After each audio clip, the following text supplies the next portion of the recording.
What it do? What it do? Let's talk a little boxing. It's your OG, Mr. Munt. We're gonna chop it up a little bit about the two separate fight cards. I'm just gonna speak on the main events. Got a whole lot going on. Those two fight cards are bumping heads. We're gonna talk about that a little bit at the end of this video. But anyway, we got a top-ranked fight card, and then we got a BLK Prime fight card. One is on ESPN, which is top ranked. Then we got the fight card that's on BLK Prime in Omaha, Nebraska. Anyway, the main event for the ESPN fight card, you got Teofimo Lopez against Sandor Martin. I think that's what his name is. That's the guy that whooped Michael Garcia's ass. Retired Michael Garcia. If that's what you want to say. He actually did retire Michael Garcia. That was Michael Garcia's last fight. Anyway, you got Teofimo Lopez. I think he stands about 5'7", 5'8", 68-inch reach. Sandor Martin, 5'7", 5'8", somewhere in there, same reach. He a southpaw. Teofimo Lopez, orthodox. Teofimo Lopez need to be real careful in this fight. Real careful. He actually needs to basically feint this guy out of his shoes, because this guy is an excellent counterpuncher. He's an excellent counterpuncher. Now, Mikey Garcia was not as athletic as Teofimo Lopez. Probably not as quick, but he was countering the shit out of Mikey Garcia. Whooped Mikey Garcia pretty good, pretty easy in my opinion. He's he's one of those guys that basically sits back and waits. He uses the ring. If you get him cornered, be careful. Teofimo Lopez needs to be real careful with this guy, because this guy can beat him. He actually can beat him. He's a pretty decent boxer. His defense is decent. Teo needs to be real careful in this fight. Teo got a big punch, big right hand. He throws the hook pretty good. But again, this guy will escape out the back door. Got good. Well, I just say he has pretty good defense. So, but I still kind of lean towards Teo in this fight, because Teo got damn good power.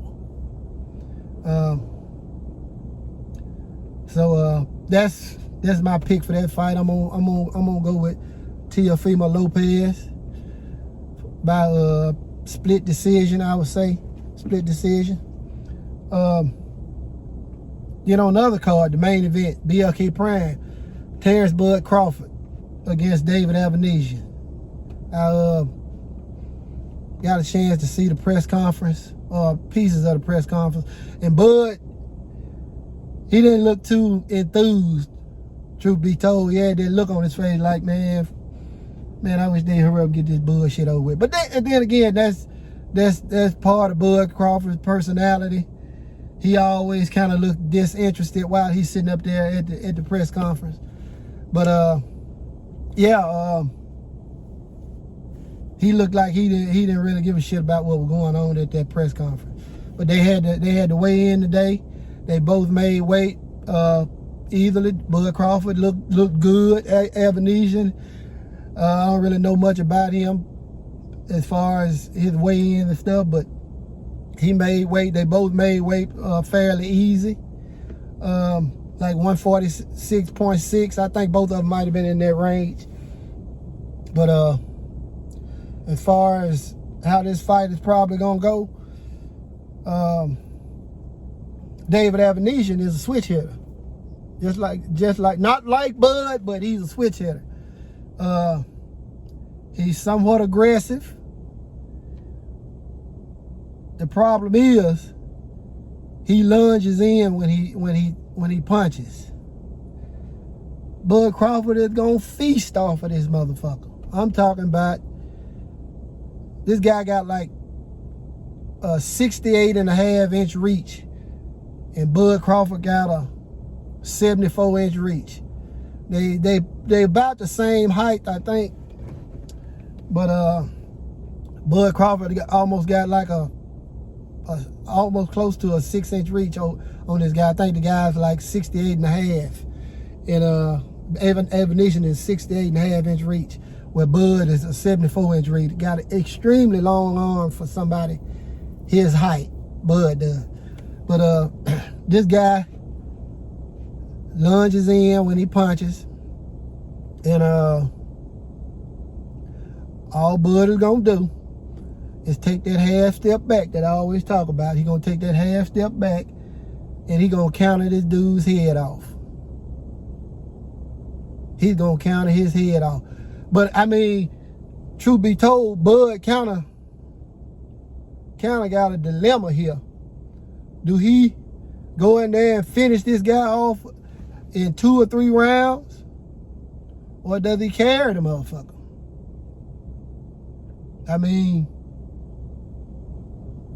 he ain't gonna be able to win for losing.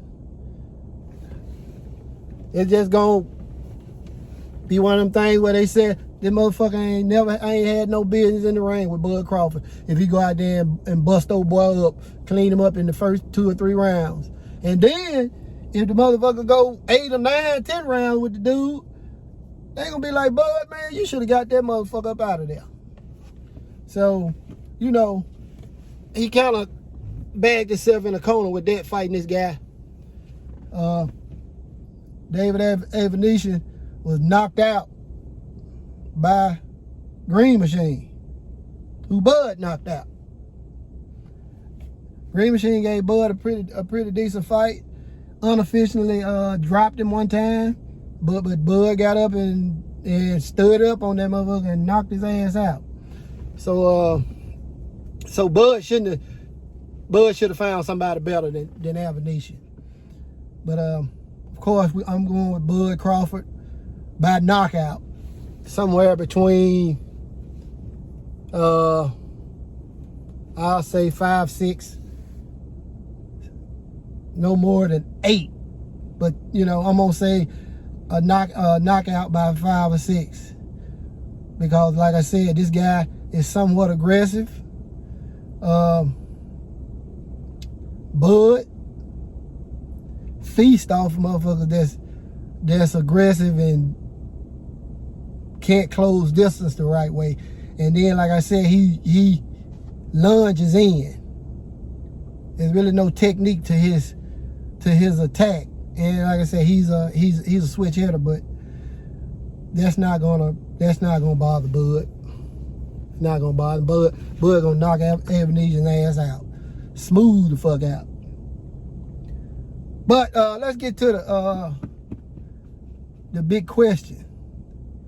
You got a BLK Prime card, which has, man, you got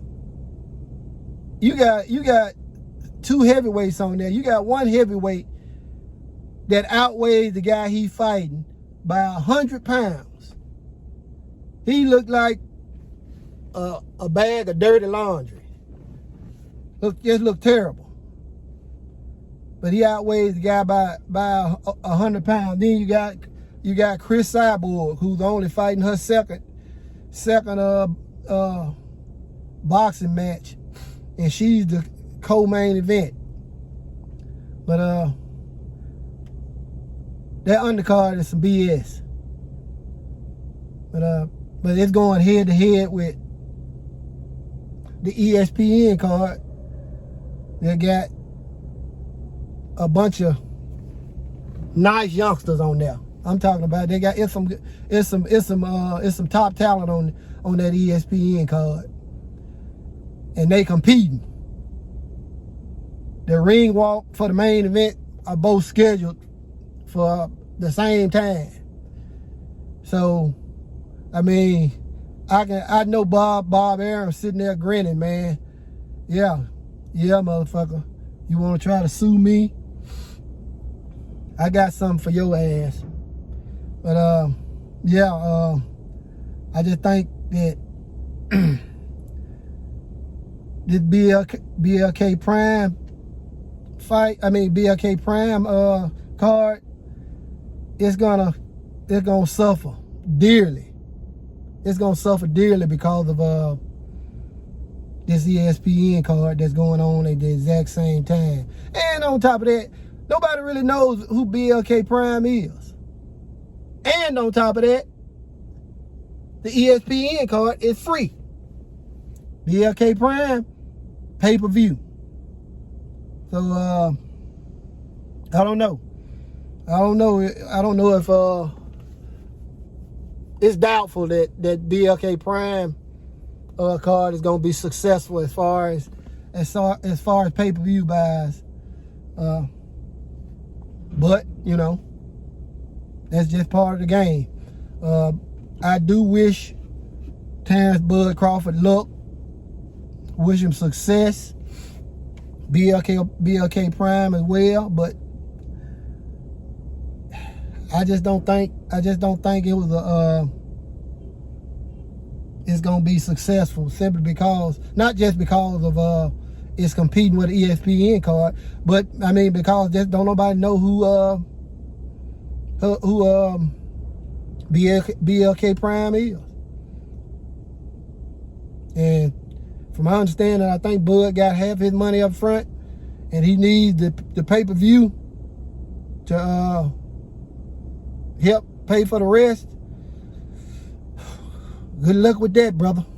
Good luck with that. I hope you get your money. But that's all I got. It's gonna be a pretty decent day of boxing tomorrow. Unfortunately, I'll be at work, be up in here. I usually tune in on my phone when I'm at work, but I'm definitely not gonna. I just can't see myself paying for that BLK Prime. I'll probably be watching the ESPN card, unfortunately, because it's free, and I bought all of Bud Crawford's pay-per-views. I've watched all of his fights. I'm an Earl Smith Jr. fan, but I love to watch Bud Crawford box. Motherfucker's talented. He can box his ass off.